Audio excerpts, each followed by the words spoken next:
ഗോവിന്ദച്ചാമിയെ പോലെയുള്ള ഒരാളെ ലൊക്കേറ്റ് ചെയ്തിട്ടുണ്ട്. കണ്ണൂർ DCC ഓഫീസിനടുത്താണ് അങ്ങനെ ഒരാളെ കണ്ടെത്തിയിരിക്കുന്നത്. അയാൾക്ക് കറുത്ത വസ്ത്രമാണ്, ഒരു കൈയില്ല, ഇടത് കൈയില്ല എന്നുകൂടി അറിയാൻ കഴിയുന്നു. അങ്ങനെയെങ്കിൽ അത് ഗോവിന്ദച്ചാമിയാകാനുള്ള സാധ്യതയുണ്ട്. അയാൾക്ക് പിറകെ ഇപ്പോൾ നാട്ടുകാരും പോലീസുമുണ്ട്.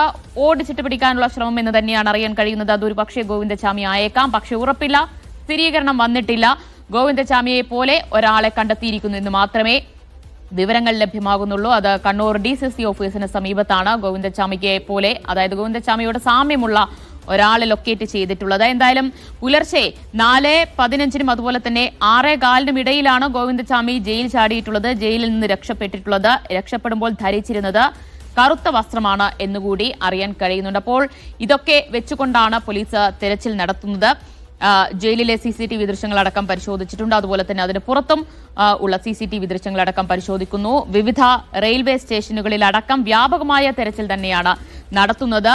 ഇനി ട്രെയിൻ മാർഗമൊക്കെ സംസ്ഥാനം വിടാൻ സാധ്യതയുണ്ട് എന്നുകൂടി കണക്കിലെടുത്താണ് റെയിൽവേ സ്റ്റേഷനുകളിലടക്കം പരിശോധന നടത്തുന്നത്. ഗോവിന്ദച്ചാമിയെ കിട്ടി എന്നുള്ള വിവരങ്ങൾ കൂടി വരുന്നുണ്ട്. സ്ഥിരീകരണം വരേണ്ടതുണ്ട്. സുനിൽ ഐസക് വിവരങ്ങൾ നൽകും. സുനിൽ, ഗോവിന്ദച്ചാമി തന്നെയാണോ അത്? ഇത് നമുക്ക് അതിന്റെ ഒരു ക്ലാരിഫിക്കേഷനിലേക്ക്, അതിന്റെ കൃത്യതയിലേക്ക് അല്പസമയത്തിനുള്ളിൽ സെക്കൻഡുകൾക്കുള്ളിൽ എത്താം.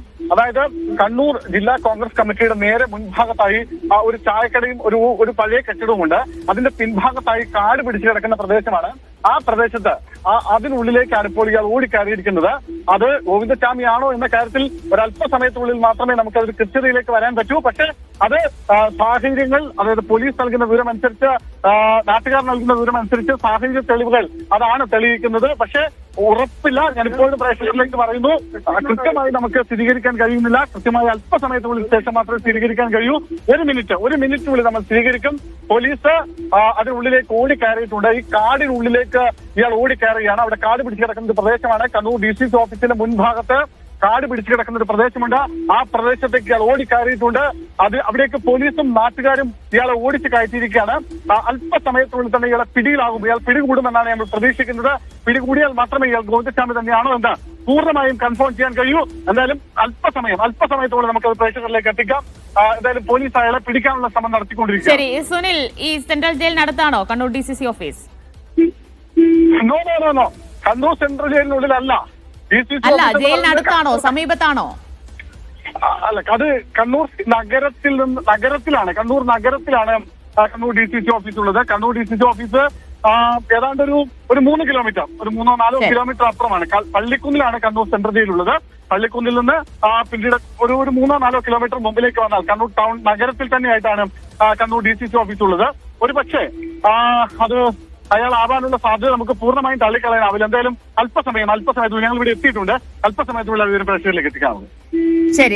ശരി. എന്തായാലും കൂടുതൽ വിവരങ്ങൾ നമുക്ക് അധികം വൈകാതെ തന്നെ അറിയാൻ കഴിയും. എന്തായാലും കരുതിയതുപോലെയൊന്നും ഗോവിന്ദച്ചാമി ദൂരത്തേക്ക് എവിടേക്കും പോയിട്ടില്ല എന്ന് തന്നെ നമുക്ക് മനസ്സിലാക്കാൻ കഴിയുന്നു. ഗോവിന്ദച്ചാമി പിടിയിലായോ എന്നതിൽ ഒരു സ്ഥിരീകരണം വരേണ്ടതുണ്ട്. എങ്കിലും കണ്ണൂർ DCC ഓഫീസിന് മുന്നിൽ നിന്ന് ഗോവിന്ദച്ചാമിയെ പോലെ ഉള്ള ഒരാളെ ലൊക്കേറ്റ് ചെയ്തിട്ടുണ്ട്. അയാളെ ഫോളോ ചെയ്തു വരികയാണ് ഇപ്പോൾ നാട്ടുകാരും പോലീസും ചേർന്ന്. കറുത്ത വസ്ത്രമാണ് അയാൾ ധരിച്ചിട്ടുള്ളത്, ഒരു കൈ അയാൾക്കുമില്ല. അപ്പോൾ അത് ഗോവിന്ദച്ചാമി ആകാൻ തന്നെയാണ് സാധ്യത എന്നാണ് അറിയുന്നത്. നമുക്ക് അധികം വൈകാതെ തന്നെ